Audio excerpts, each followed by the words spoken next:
Thank you, Muji. Yeah, And I'm really, like to say, I'm really grateful for all you've done for me personally in the teachings. I'm going through kidney failure at the moment, and there's a lot of like tiredness, lethargy that is experienced. And it's like, now that I'm here, it's starting to clear. I'm aware of like a witness observer, and the lethargy is thinning. It's almost like it's starting to evaporate. But before I came, it was maybe like... you keep it up a little bit. Before I came, there was so much fog, tiredness, and lethargy. I was not able, to inquire or to find. Sometimes I find like a witness observer that is, and then there's more peace present. And I don't know if you had anything to say. Excuse me. Actually, I remember. Pardon? I remember one time you came. Yeah. And it was the first time I think I sat with you one-to-one. Yeah.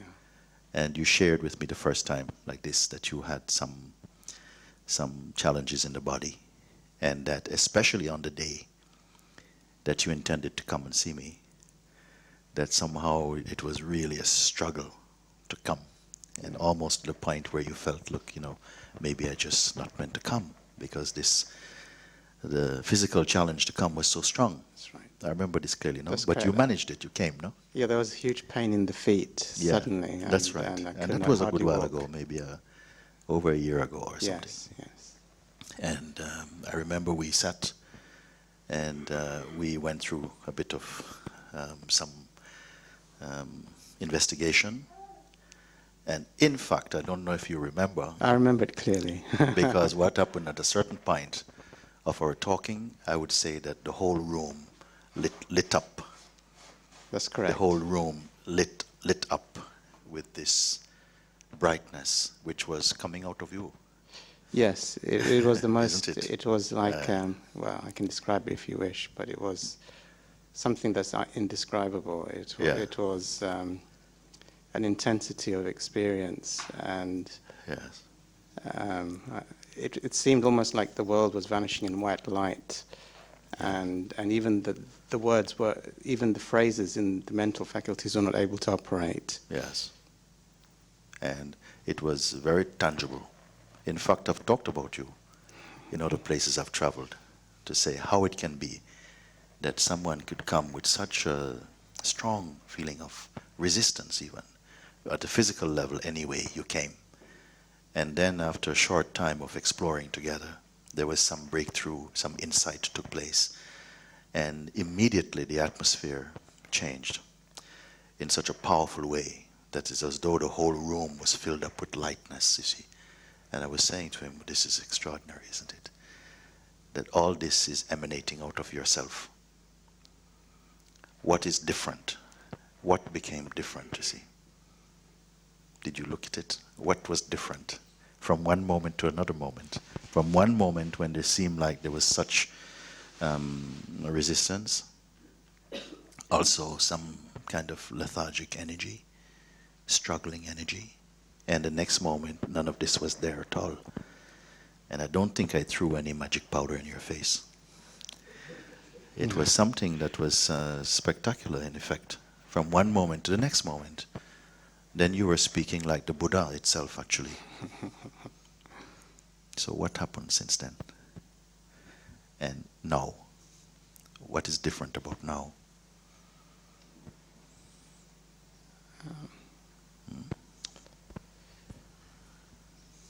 And now again, the body is here, and you are aware of the struggle. Yes. The weight of your farm. That's right. And so again, we are back to this same point, that there is awareness of that. And there is also the concern for the body, that it's clear, no? Because there's observing of what is taking place in your body. And through that recognition that you are watching in some way, not necessarily with your physical eyes, but in some way, through your powers of perception, you're aware of this, of what's going on in your body. So therefore, you're watching from some place. Yes. That is not the body. The body itself is appearing as one phenomenon inside your own available seeing. You're perceiving it, you're aware of it, you see. Yes. So the tendency is that when something like your body, it could be thoughts, emotions, they're flaring up, then it's as though like a reflex, all our energy, all the attention rushes to that point. Yes. Like it rushes there, and there's tremendous friction, tremendous charge in that moment, you see. And if you are advised or directed, but stay as only the observer of this. Stay only as the observer of it, just for a moment, and tell me what is happening, you see. Because obviously you want to get stuck in. You want to do something about the condition. Yes. And I'm saying, just for a moment, hang back as only the space, you may call it that sort of intelligent space, in which this phenomenon is occurring and we are witnessing from, you see.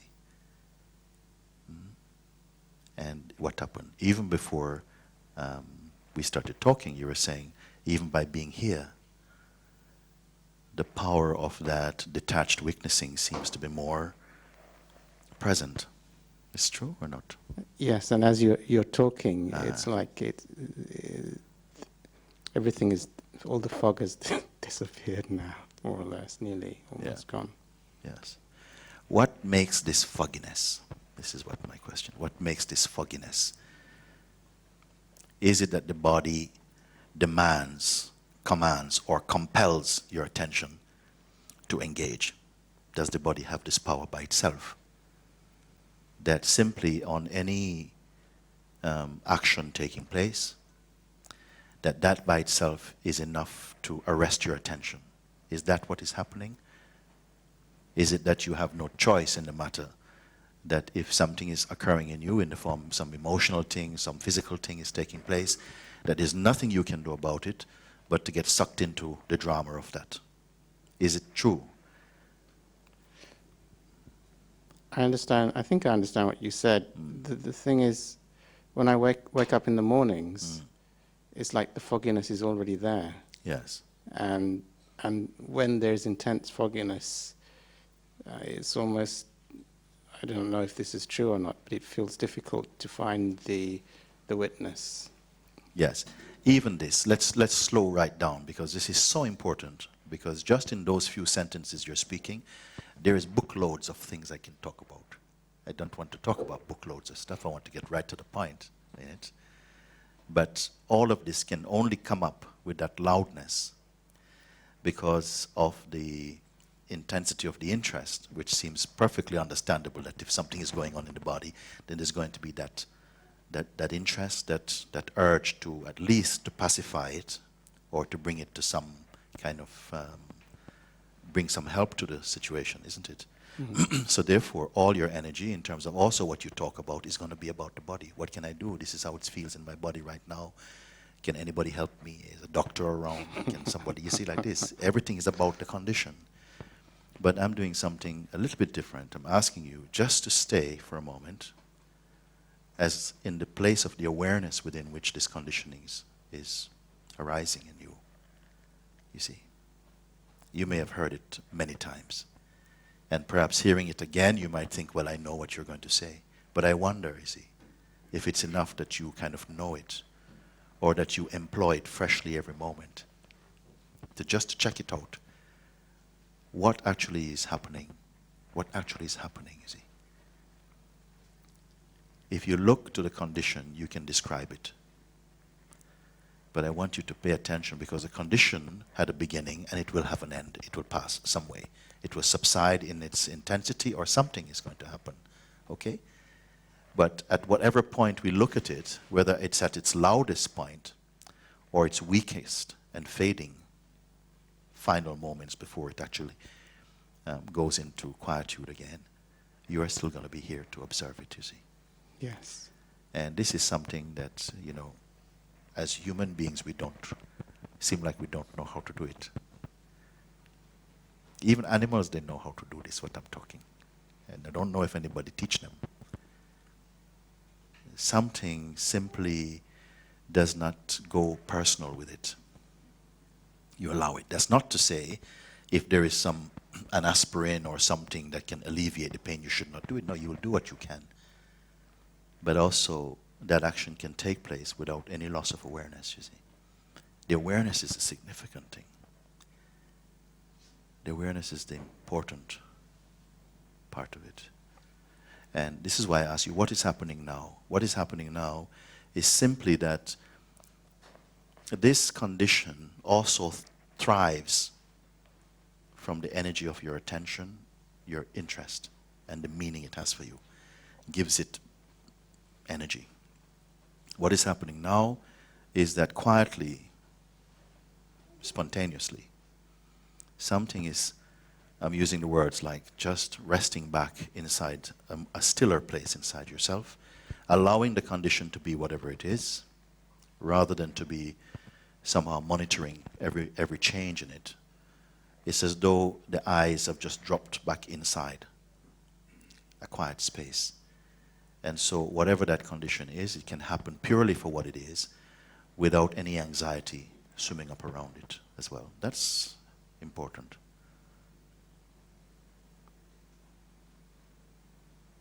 Yes. So you're not compelled. You're not compelled beyond choice to go to that, to get into some struggle, even with that. And it can change to the extent that even the body can be in tremendous resistance. It could be flapping about, and still your inner composure can be completely there. I've seen it myself also. I've seen it myself with people who are going through a tremendous physical challenge, and yet inwardly they're in perfect equilibrium and solitude inwardly.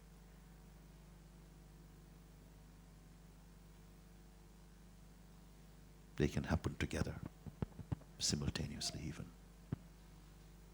And it's not about being brave. It's not about being brave. It's somehow recognizing, learning to see from a place of total neutrality within yourself. It's not brave, it's not irresponsible, because also these are a certain type of reactions that come up that makes us feel, am I doing the right thing? You know?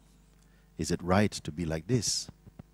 There are many voices that we picked up along the way that will make you feel that you are either being irresponsible, you should be doing something, even you should be panicking even. Sometimes you feel it's right to panic even, you see. And that it's not right to be quiet in a place like this. It's not healthy, it's not natural, not human even, to be quiet. Make some noise about it, you see. Now you're able to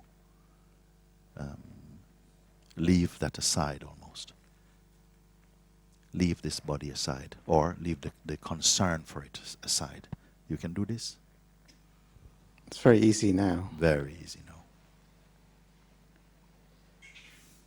This power you have in you. So beyond the concern of the body, what remains now?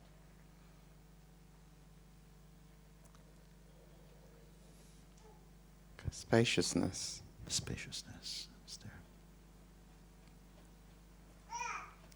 Yes. Is anybody giving it to you? No.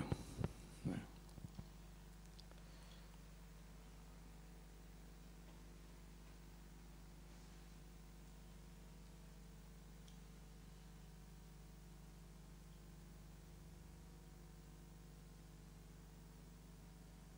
In what way are you there, or here, wherever words we want to use?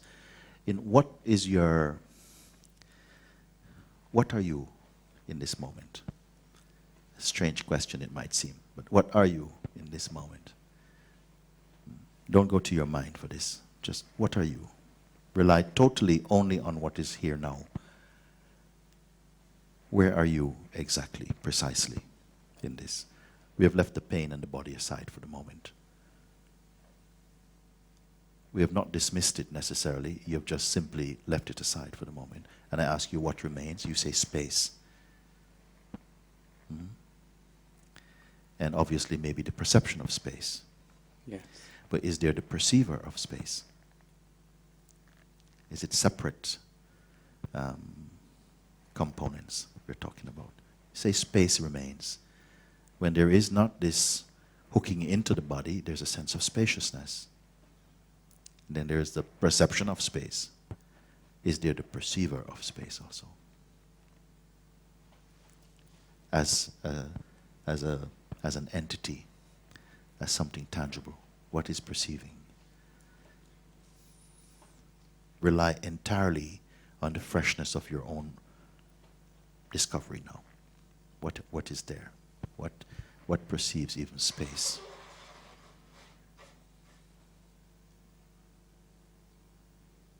Don't rely on anything that you've heard or read.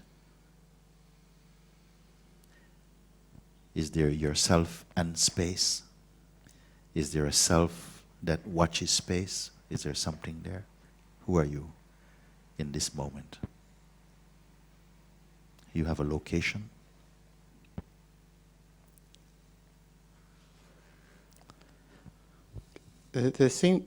All I'm aware of is that there seems to be an awareness of sensations in the body, and around that there's spaciousness. And around it is spaciousness. And watched from where and by what?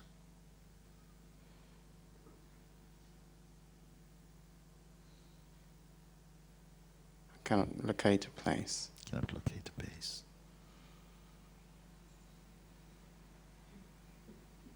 Almost like everywhere, sort of. Almost like everywhere.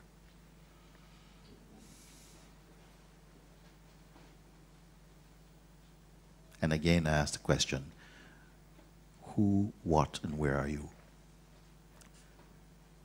Can it be described? Can it be pinpointed? That which is perceiving even space and spaciousness. Obviously yourself.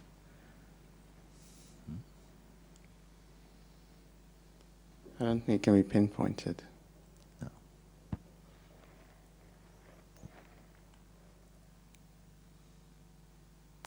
Can that be sick? No, that cannot be sick. Eh? No. This is a very important thing. Because almost the human condition, constantly, we are describing certain type of things like I'm ill and I lost my job, I'm separated, I'm heartbroken, you know, I'm completely falling apart. So can any of this type of thing be related to what you're speaking about? No. No. You're clear about it? Yes. Yes. The invitation for any human being is to make this inquiry or introspection. Find out for yourself. Find out for yourself. In my view, I don't think that it can be anything more significant as a discovery than this.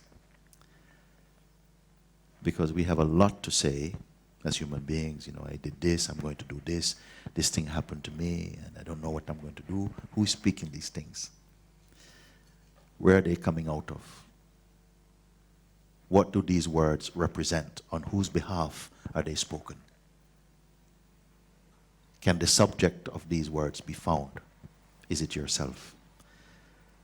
So these questions are not merely mental questions, as you can see just in the conversation we're having. We are not speculating. I'm not speculating. I'm asking you to directly look. And it should not take a great deal of time, because what we are looking for cannot be other than here. In fact, that which, when we use the word here, it is synonymous with here-ness itself. That within which pain comes, pleasure comes. All the idiosyncrasies of human life and so on manifest in that space and is perceived in that, you may say. But that itself who inquires into that? Because that certainly, if something is worthy of the title of what is constant, must be that. Can there be something more constant than that? You see, everything else you've talked about is variable. Means it comes and goes. It moves about, and it appears within the scope of your perceiving field. You can see it. So it's not stationary, and it's not permanent. Whatever you can perceive, not permanent. Have you perceived anything in your life that is continuously present in your consciousness? Everything is swimming through. What is it that watches the comings and goings of all things? And that which watches the coming and going, and the coming and going could even include the sense of your personal life, also is coming and going. Any factor in your personal life, the sense of a personal existence, that is coming and going. Okay, so something observes even that. So it is more subtle and apart from that, because that comes and goes, and the witnessing of its passing is also here. What is that that witnesses it? Is that personal, you see? And with questions like these, some have experienced an end to all misery, all mischief that arises through thoughts and through self-doubt. Some have experienced complete cessation of these type of mischievous thoughts and ideas, and have come into incredibly an unshakable peace.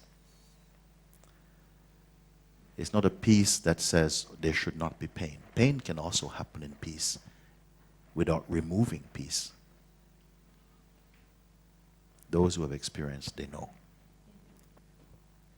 They know it. So now you are in a place again of your own natural conviction, no? Because I've not asked you to learn this thing. We're not here teaching. So there's no need to be taking notes about it. Not asking for this. Saying directly, if you can confirm, if you cannot confirm, please come and say, look, I'm sorry, I disagree. Because in my viewpoint, it's like this. Okay, I've come here for this type of honest exchange, if you want to say. So,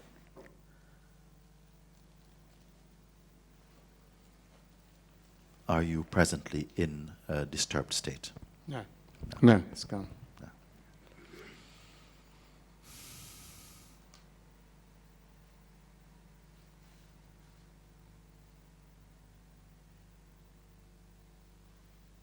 Now, a more mature, I would say, step is to find out what it is that left the smell that you were in a disturbed state. See?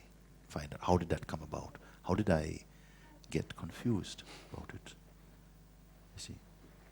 This is a good question, because too often now you experience again this spaciousness, this lightness, and so you want to take a holiday in it.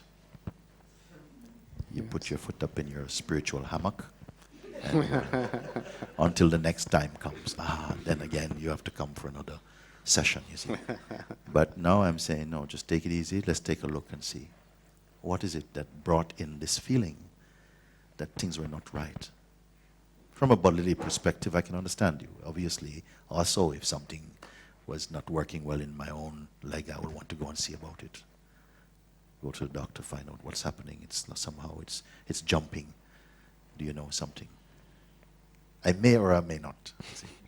I might wait a bit longer. But this is something different. We're not just talking now about bodies. You didn't come here. We're not doing a body workshop. We're not doing anything like that. I'm not a doctor. I don't know anything about bodies particularly. So you did not come just to find out bodily solutions. You've come back now to transcend that concern even for the moment. And have gone beyond that into some space that is much more intimate. Closer than intimacy even. Within which even the taste of intimacy is tasted. and will pass, but that cannot pass. Did that come in from somewhere?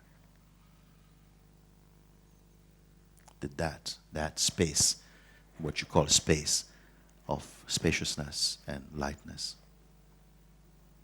peace, did that come, did it approach from somewhere? I don't know what happened really, Muji. You don't know what happened? I mean, it was just that there was fog before I came in, and now it's gone. And now it's gone.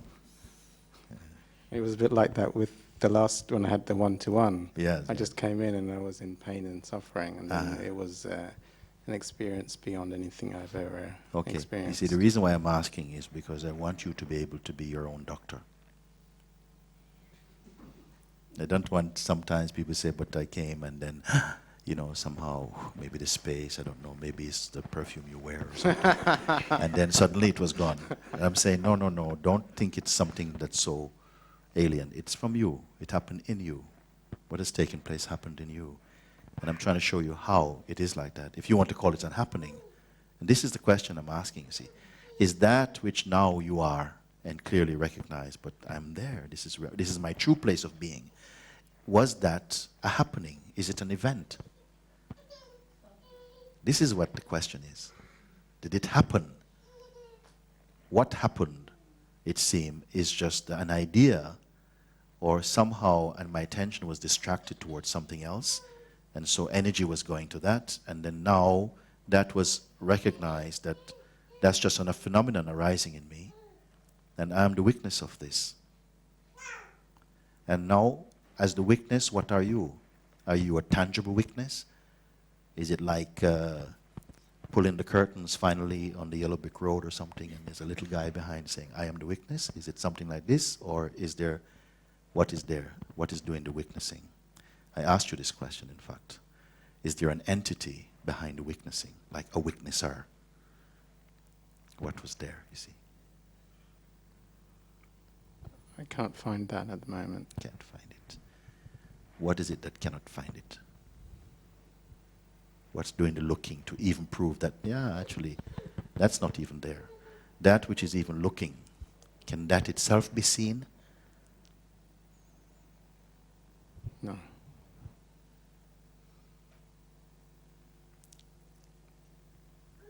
There's something that happens with these type of questions. They may seem a little bit perplexing in the beginning, because usually we're not used to asking these type of questions. Usually we are asking what I call objective questions and are satisfied by objective answers. But this is a subjective question. That which is perceiving all else, what is it, you see? Can that itself be perceived? And there's a little bit of nausea with this question. A question my mind cannot answer. Because if the mind answers it, it smells like fish somehow. Then, no, it cannot be that. No, because I am here to witness even this answer, you see. So can there be an answer to this question? I say no, there won't be an answer to this question. This question itself has so much power. It can only lead to some insight or some revelation must come out of this question. I call this questioning my piranha question, I say, because it will eat up the questioner if you look and find out. And this is the experience, if you want to call it the ultimate experience, that there is not a separate knower of anything. You are the knowing, the knower, and that which is known. Forget I said that, because your mind will just turn it into knowledge.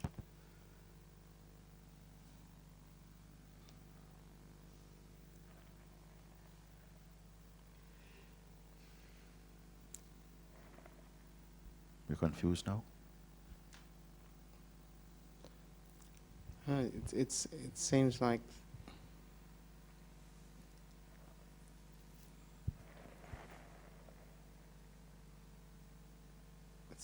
the mind is sluggish. Mind is sluggish. Mind can be sluggish. Mind can be sluggish. Mind can be excited. Mind can be optimistic. Mind can be pessimistic. Mind can be a tyrant. Mind can be a seeker. Mind can be a finder. Mind can be a rebel. Mind can be friend. Mind can be enemy. Mind can be any of these things. But against whom can the mind be an enemy? To whom can the mind be a friend?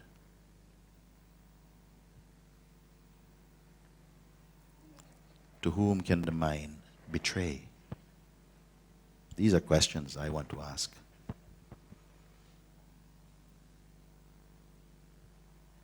Who can be betrayed by mind? Who?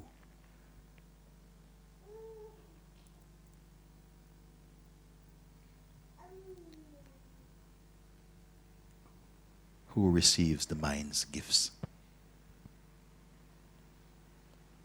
The awareness, the attention. The awareness, you say, or the attention. How does the attention receive? By Could you hold the microphone up a bit?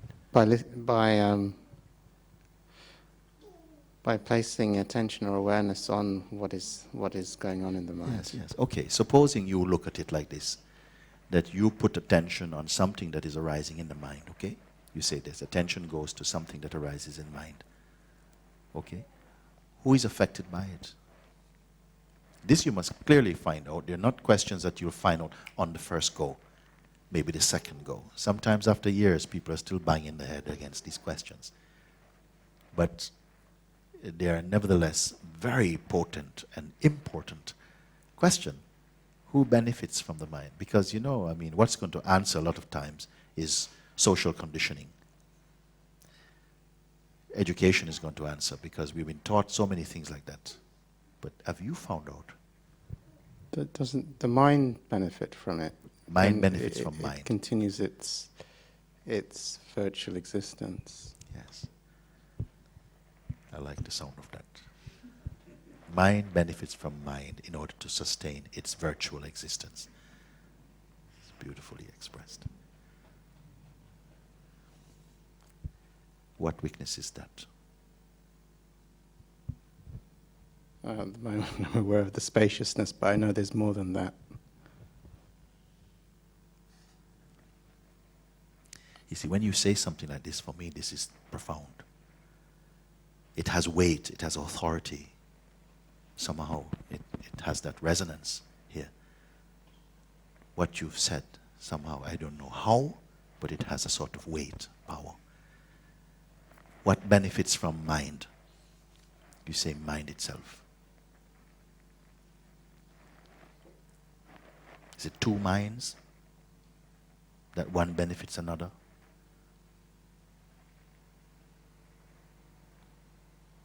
Something arises as I inside this body. Something arises as I in every body, not just human body. And that I seems to be synonymous with consciousness. Is that a sort of space of knowingness that arises as I and then quickly takes itself to be the body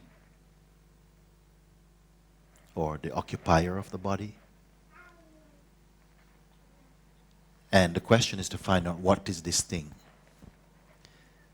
that arises as I inside the body. That then identifies with the body and arises as me. You see? First, the sense of I. Who planted this I in the body? How did it come about? Who planted this knowledge inside the body that arises as the feeling I? And is this I a person? Is it an entity? Is it private? Is it separate? Is it individual in each body? This I. It seems that it is not. That somehow it has the potential or the power to witness another sense of I that arises as personal. That when somehow this I feeling seems to be just a seat of perception, impersonal perception. But somehow something issues forward and identifies with this body, maybe as an aspect of this I, or maybe the very I itself also seems to identify with the body and arises as the sense of me, as personality, as separateness, something personal with individual dream and wish and memory, and a sense of uniqueness, its own unique fragrance, this me-ness that come up. And it's this me that feels and suffers from other conditions. So it seems to me that the me that arises out of I, which is called the I concept, that me itself, that sense of me, myself, my life, my wife, my husband, my future, my job, my degree, my knowledge, my experience, that speaks like that, this I sense. When looked for, as you have looked, and many of you have looked, it's found to be a thought. Is there anybody not sure about it? Then we can talk about it afterwards. If you have looked, you may have come to see that the one you speak about as me, that has that comings and goings and pay the rent and what's going to happen, having a holiday next year, and is a mother of so many and the daughter of so many, that this one itself is a thought. Has anybody come to this point? If you have come to this point of certainty, of certitude about the substance of this I, the one that has a passport, has a biography, star sign, birthday, this one, if you've come and looked and discovered that this I itself is thought-based concept,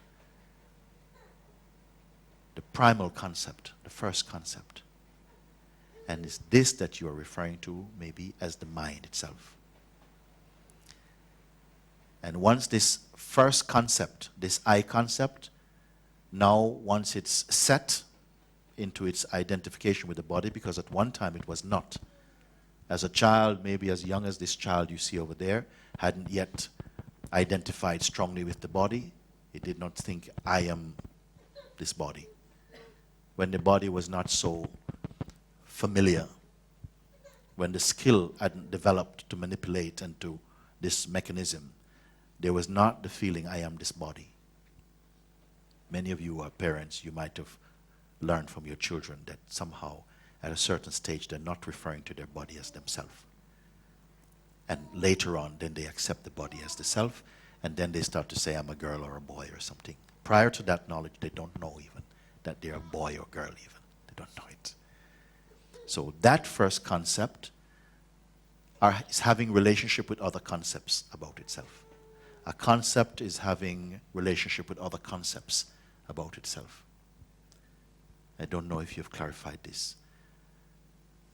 I am pushing for this looking because I'm telling you that at this point of looking, you're at the very periphery of real understanding.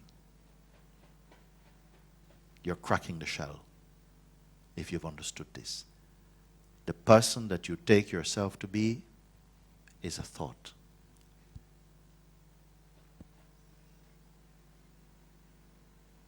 And that thought is arising in a deeper seeing, which also has the smell I in it.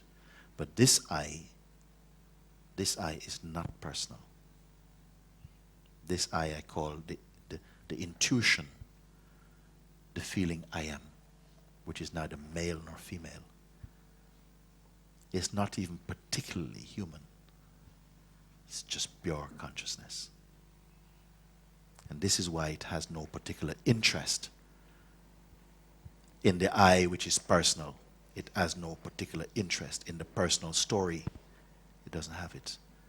So this is the I itself, which is referred to as the godly principle inside each form.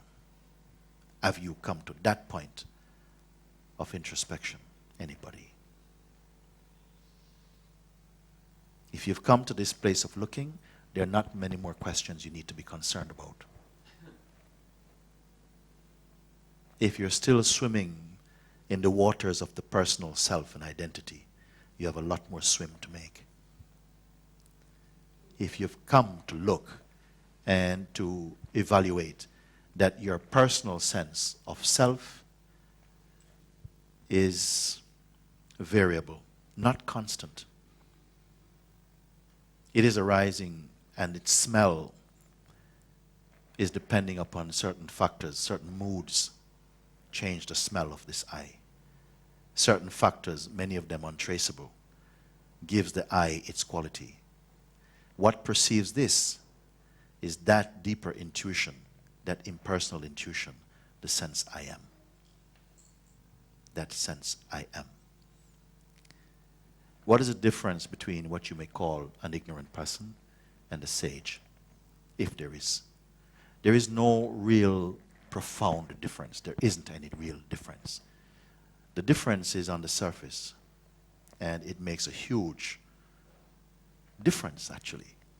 One is that the person, ignorant person, conceives and perceives of themselves merely as an autonomous, separate entity. They have a life story, and they will fight to defend it. They have a sense, a placement in society, in culture. They have a lineage, they have a sense of history, where you come from, where you go, who you are. Very strong concepts. They're rooted in concepts. The sage does not have any of that. The I of the sage is different from the I of the common man. The common man, the I represents personality, that which is affected by horoscopes and such things. The I of a sage is not. The I of the sage is the intuition, the sense I am, which is impersonal. They watch the sense of the personal because they themselves also have traits, characteristics, which are the leftover of certain conditioning, still playing spontaneously on the surface of the being. But they're not at all concerned about it. They're not involved in it. They observe it only from the corner of the eye, but they don't occupy that sense of individuality. They're aware of it, but they are not, their actions are not determined by the movement of that personal I. This same I, the depth of that, the fullness of that, is the same as your own self. Actually, when you say I, the significance of I is that intuition, that godly principle, that I amness itself. That's what I is. I means consciousness. It doesn't mean I as a woman, I am a man. It does not mean that. Those came after. They came in the field of the mind consciousness, which is something that grew up after you. That original principle that is transcendental to the bodily description. Any of you who have introspected, who have contemplated these things, you will come intuitively to that conclusion and that conviction. It's not something that you merely learn. You have to experience it. It's experience that counts at the end of the day, and not just mental knowledge. Experience means that which you know with your mind and your heart, not just with your mind.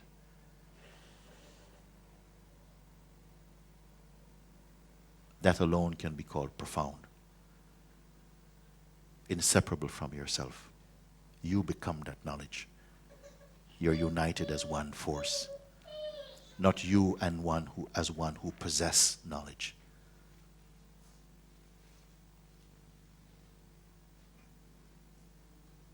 This is why a master like Jesus, when he was asked for directions, he didn't say go this way and that way. He says, I am the way. I am the way, the truth, and the life itself. Not separate. Did not speak as life as separate. One unicity, one totality. You know this, you know it. You're never apart from it. That knowledge is so integral to you that you can only have the appearance of having lost it because you dream yourself into an independent existence. You can never touch the totality while retaining the sense of individuality in you. Not totally. You may have a sniff, a glimpse, a slap, a kick, but you will lose it because you're collecting information on the basis of a private and separate entity. I wonder if you follow me.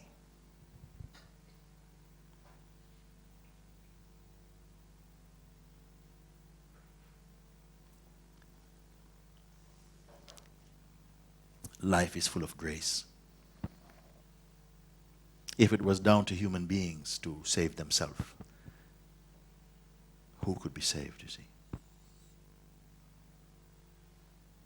Something in us. Because always your original being has never really been tarnished. It's never been tarnished. It's never been lost. It cannot be damaged. It cannot be injured. It cannot be healed even.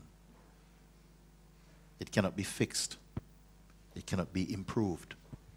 There's no progress in the perfect. But if you should say, while carrying the ego, I am perfect, you will smell like fish. Because it will only be a thought.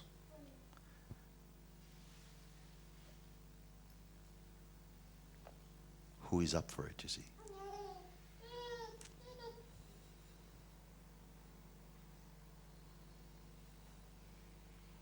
So that which seeks benefit, it's not the real. It's the ego, it's the mind. Sorry, but it's true. The perfect being cannot seek help. I don't want to create all these divisions because ultimately all the divisions, they are superficial. They're not in the source. The closer somehow your own meditation or contemplation move towards the source, the more you move into unicity. You cannot be moving into fragmentation. The more you introspect, the more you meditate, you move into unicity. The more you go out through the mind and through identity, you come into multiplicity, into diversity, into fragmentation. Sure, you can agree with that through your own experience. If I ask you to rely only upon your experience, what can you confirm, you see?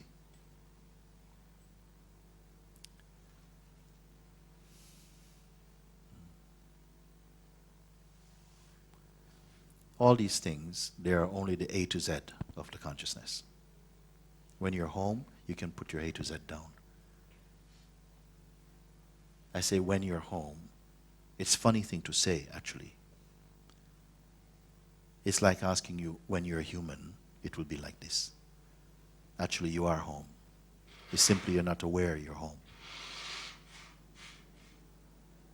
Why? How it can be that you are unaware that you are at home?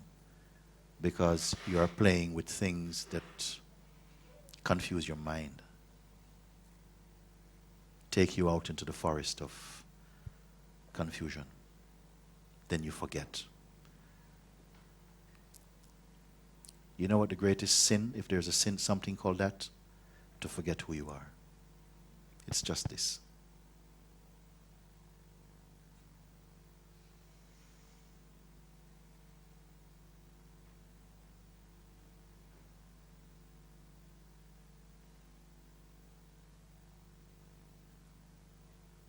How sad to take yourself merely to be this meat suit, like they say. Just this. When it is obvious that there is something inside that is aware of the functions of this body, aware of the senses, aware of the mind, aware of ego, aware of even subtle thoughts, subtlest sensations. Some sensations are so subtle, there are no concepts for them. There are no words for them. Yet, something is subtler than that even, you see, that perceives this. Where is that in you? And are you apart from that? What makes you think you're apart from that? Only conditioning. The conditioning that you absorb makes you feel. It's the drug that gives you the amnesia that you are not this.